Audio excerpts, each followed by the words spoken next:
Years ago, I was here.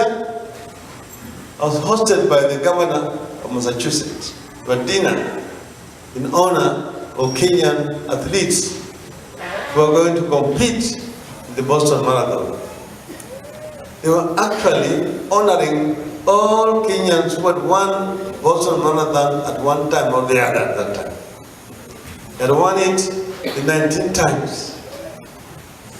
And if they won it that time, it will be the 20th time. And they did win it 2 days later. So next month, there's also going to be a Boston Marathon again. I've been invited to attend. And I've agreed that I will be there. We've also submitted an invitation to Lupita Nyong'o to come and join. And I hope that I will see many of you people there on that particular day as we cheer our Kenyan heroes, those ambassadors who have continued all the times to do so well and raise the Kenyan name all over the world.